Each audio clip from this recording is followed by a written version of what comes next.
할렐루야. 말씀과 기도로 시작하는 행복한 아침입니다. 오늘은 신명기 13장 1절에서 11절 말씀 묵상을 나누도록 하겠습니다. 오늘 읽은 신명기 13장은 다른 신을 섬기지 말라는 내용을 담고 있습니다. 다른 신이라는 표현이 2절과 6절과 13절에 나타납니다. 이것은 다른 신들을 숭배하게 될 세 가지 유혹을 가정하고 있습니다. 이 세 가지 유혹은 예언자, 가족 구성원, 불량배가 어지럽힌 어떤 성읍에서 비롯될 수 있다는 것을 말하고 있습니다. 이것은 개인에서 가족으로 그리고 공공의 영역으로 옮아갑니다. 결국 여기서 위험은 바깥에서 오는 것도 있지만 그들 한가운데 또는 너희 중에서 행해지는 행동에서 오는 유혹임을 경고합니다. 그래서 이스라엘 내에서 선지자나 꿈꾸는 자가 일어나서 다른 신을 섬기자고 유혹하면 이스라엘은 그들을 죽여야 한다고 말씀하고 있습니다. 형제, 자매나 아내 또는 친구가 다른 신을 쫓아가서 섬기자고 유혹해도 그들을 불쌍히 여기지 말고 죽여야 했습니다. 비록 그들이 가족이라고 할지라도 이스라엘을 애굽에서 구원하신 여호와 하나님을 떠나게 하고 배교하게 하기 때문에 반드시 제거해야 한다고 경고하고 있는 것입니다. 가나안 땅의 특징 중 하나는 눈에 보이는 것들이 지배한다는 것입니다. 이것은 오늘날 우리가 살아가고 있는 세상의 특징이기도 합니다. 전부 눈에 보이는 것들이 기준이 되었습니다. 보이는 것들이 보이지 않는 마음을 뒤흔들어 놓기도 하고 미혹하기도 합니다. 그러나 하나님은 그러한 눈에 보이는 것들, 화려한 것들에 속지 말라고 하십니다. 선지자나 꿈꾸는 자가 일어나 이적과 기사를 보여주고 그가 말한 대로 기적을 일으키면서 너희가 알지 못하던 다른 신들을 우리가 따라 섬기자고 말할 때 그의 말을 듣지 말아야 한다고 1절에서 2절 말씀은 우리에게 경고합니다. 세상은 눈에 보이는 것으로 우리를 유혹해서 하나님으로부터 멀어지도록 하나님을 떠나도록 유인합니다.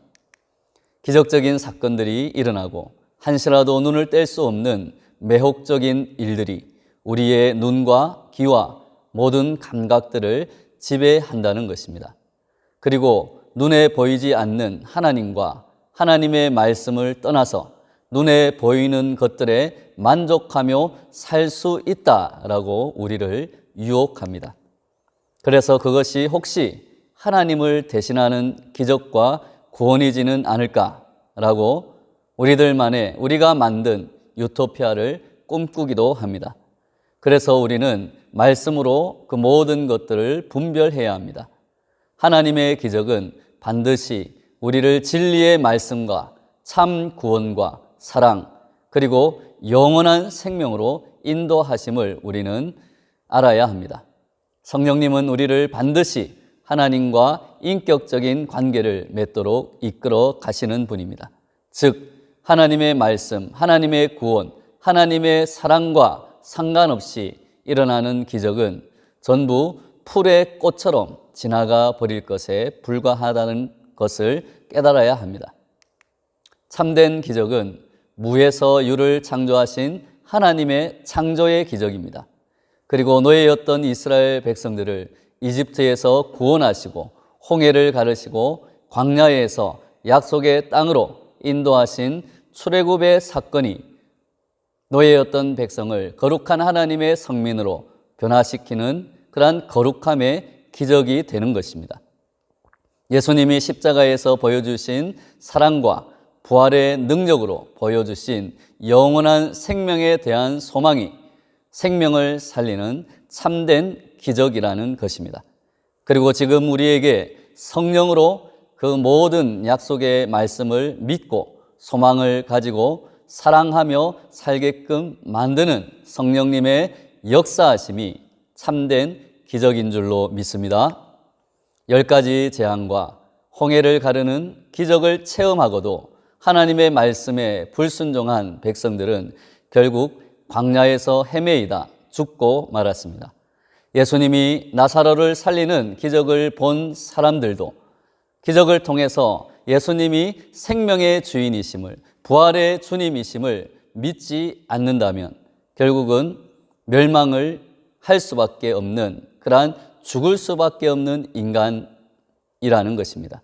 지금도 아무리 기적을 경험한다고 할지라도 죽을 수밖에 없는 죄인임을 우리가 인정하지 않고 죄와 죽음의 권세를 이기시는, 그리고 부활하신 생명의 예수님을 믿지 않는다면 우리는 영원히 해골로, 흙으로 돌아갈 수밖에 없는 멸망의 길을 갈 수밖에 없는 것입니다.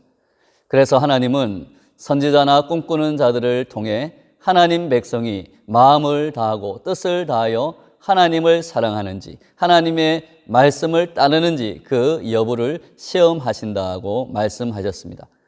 이적과 기사 앞에서도 그것을 따라가지 않고 말씀에 생명을 걸고 말씀에 순종하는 것이 참된 신앙인 것입니다. 우리는 기적을 일으키지 못하고 기적의 의미를 잘 분별할 수 없을지도 모릅니다. 그러나 기적이 아니라 먼저 하나님의 생명의 말씀을 듣고 말씀을 믿는 것은 모든 성도라면 누구나 할 수 있는 것입니다. 그래서 모세는 하나님을 따르고 경외하며 그분의 명령을 지키라고 우리에게 명령하고 있습니다. 하나님의 음성을 청종하시기 바랍니다. 하나님만을 섬기시기 바랍니다. 하나님을 의지하십시오라고 모세는 강력하게 말하고 있는 것입니다. 하나님은 우상을 섬기도록 미혹하는 자들을 단호하게 죽이라고 말씀하십니다. 선지자나 꿈꾸는 자는 물론이고 가족들이라 할지라도 그 말을 듣지도 말고 숨겨주거나 긍휼히 여기지 말고 죽이라고 말씀하십니다. 세상의 기준으로는 이것을 무자비하고 잔인한 것이 아닌가라고 생각할 것입니다. 그러나 하나님의 기준은 다르다는 것입니다. 하나님을 떠나는 변질은, 다른 신을 섬기는 것은 한순간에 일어나지 않습니다. 슬그머니 들어와서 누룩처럼 번져서 결국은 멸망의 길로 이끌어 가는 것입니다. 창조주이시자 구원의 하나님으로부터 떠난 결과는 파괴와 멸망뿐입니다. 아무리 합당한 이유가 있을지라도 애굽에서 이스라엘을 구원하신 하나님을 떠나 다른 신을 섬길 수는 없는 것입니다. 거룩함이라는 것은 곧 분리라는 뜻을 뜻한다고 말씀했습니다. 생명을 위해 단호하게 결단하는 것은 다 함께 멸망하는 것과 비교할 수 없는 것입니다. 이것은 다른 백성에게도 경종을 울리는 일이기도 했습니다. 하나님의 거룩한 백성들이 하나님만을 따르고 섬길 때, 하나님의 말씀을 따를 때 복을 받게 된다. 다른 신을 섬기면 멸망의 길로 갈 수밖에 없다라는 것을 보여주는 일입니다. 오늘도 눈에 보이는 세상의 기준과 사람의 말로부터 단호하게 돌아서서 영원한 생명의 말씀을 택하는 저와 여러분 되시기를 바랍니다.